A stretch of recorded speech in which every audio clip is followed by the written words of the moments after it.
محترم عزیزوں، ایک بات میں بڑے افسوس کے ساتھ کہنا چاہ رہا ہوں کہ ایک قاری صاحب تھے، وہ اپنے حالات بتانے لگے اور کہنے لگے کہ میں بچوں کو پڑھاتا ہوں اور عین سبق سننے کے وقت میری شہوت کی نظر ایک بچی پر پڑی، تو یہ ایسا کیوں ہوا؟ یہ ایسا میرے ساتھ معاملہ کیوں پیش آیا؟ حالانکہ میں نے سنا ہے کہ جب قرآن پڑھا جاتا ہے یا جس جگہ قرآن پڑھا جائے تو رحمتیں اترتی ہیں، انوارات اترتے ہیں۔ تو میں فجر سے پہلے پڑھانے بیٹھا، فجر کے بعد سے لے کے عشاء تک وقفے سے بچوں کا قرآن پڑھانا اور خود بھی پڑھنا، بچوں سے قرآن سننا اور خود بھی سنانا، اور بیک وقت درجنوں بچوں کی آواز قرآن پڑھنے کی میرے کانوں میں پڑتی ہے۔ اس کے باوجود میرے دل میں یہ بات کیسے آ گئی؟ میرا دل شہوت کی طرف کیسے بھاگ گیا؟ جس جگہ ہر وقت قرآن پڑھا جا رہا ہو، سنا جا رہا ہو، رحمتیں اتر رہی ہو، اس جگہ یہ دل کیسے شیطان کی طرف مائل ہو جاتا ہے؟ یہ بات مجھے سمجھ میں نہیں آ رہی۔ تو اس کا جواب یہ دیا گیا کہ یہ بات سچ ہے کہ جہاں پر قرآن پڑھا جائے وہاں پر رحمتیں اترتی ہیں، اس میں کوئی شک نہیں، لیکن ان رحمتوں کا، ان انوارات کا برداشت کر لینا یہ بڑی بات ہے۔ اس چیز کو ہم مثال سے سمجھاتے ہیں تو سمجھ میں آ جائے گا۔ ایک بچہ جب پیدا ہوتا ہے تو پیدا ہوتے ہی اسے بھینس کا دودھ نہیں پلایا جاتا۔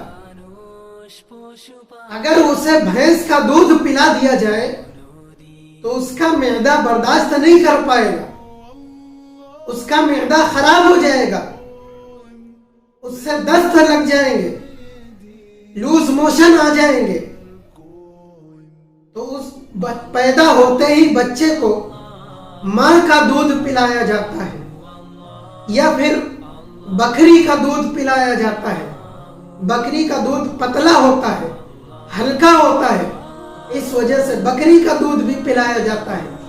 لیکن جب یہی بچہ جوان ہو جائے تو پھر 1-1 کلو 2-2 کلو بھی گائے کا، بھینس کا دودھ پی لیتا ہے، اسے ہضم ہو جاتا ہے۔ اسی طرح جب یہ اس کی استعداد کم ہوتی ہے تو پھر یہ گائے کا دودھ برداشت نہیں کر سکتا، بھینس کا دودھ برداشت نہیں کر سکتا۔ لیکن جب استعداد بڑھ جاتی ہے تو پھر گائے کا دودھ بھی برداشت کر لیتا ہے، بھینس کا دودھ بھی برداشت کر لیتا ہے۔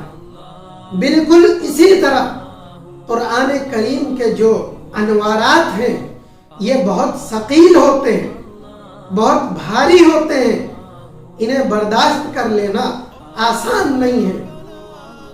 اللہ رب العزت قرآن میں ارشاد فرماتا ہے اِنَّا سَنُلْقِي عَلَيْكَ قَوْلًا ثَقِيلًا، کہ ہم عن قریب آپ پر ایک بھاری بات اتاریں گے۔ آپ دیکھیے اللہ رب العزت خود فرما رہا ہے کہ قرآن یہ بہت بھاری چیز ہے، اس کے انوارات بہت بھاری چیز ہے، اس کا برداشت کر لینا ہر بندے کے بس کی بات نہیں ہے۔ اس لیے ہمارے مشائخ فرماتے ہیں کہ آپ پہلے ذکر اللہ کی طرف آؤ، آپ اللہ کا ذکر کرو، آپ ذکر اللہ کی مجلسوں میں آؤ، اللہ کا ذکر کرو، لا الہ الا اللہ کی رٹ لگاؤ۔ جب آپ لا الہ الا اللہ کہو گے تو پھر اس کے جو اثرات ہوتے ہیں، اس کے جو انوارات ہوتے ہیں وہ لطیف ہوتے ہیں، وہ ہلکے ہوتے ہیں۔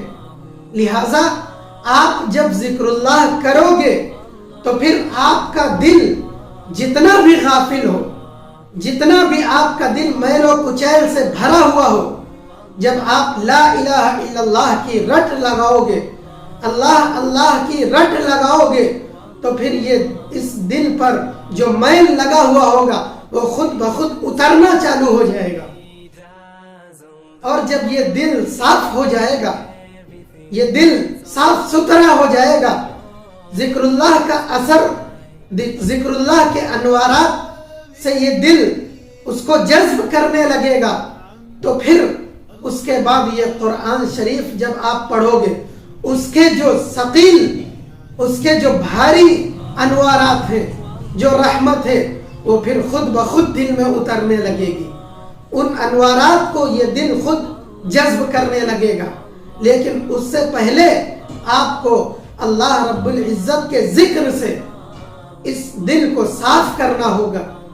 اس لیے آپ کسی بھی وقت آپ بیٹھو، اللہ کا ذکر کرو، لا الہ الا اللہ کی رٹ لگاؤ، اللہ اللہ کا نام لو، پھر اس سے دیکھیے گا آپ، یہ دل صاف ہو جائے گا، صاف ستھرا ہو جائے گا۔ اور جب یہ دل صاف ہو جائے گا تو پھر محبتیں آنے لگیں گی، پھر یہ جو شیطان کا غلبہ ہے، نفسانی خواہشات آتی ہیں، یہ بند ہو جائیں گی۔ اور جب دل میں محبت آ جائے گی تو یہ چیزیں خود بخود بھاگ جائیں گی، اور پھر قرآن خود اثر کرنے لگے گا۔ قرآن پڑھیں گے، آپ کو سمجھ میں آنے لگے گا، قرآن کی محبت دل میں آئے گی، اور ذکر کی محبت دل میں آئے گی، پھر یہ شیطانی خیالات خود بخود دل سے نکل جائیں گے۔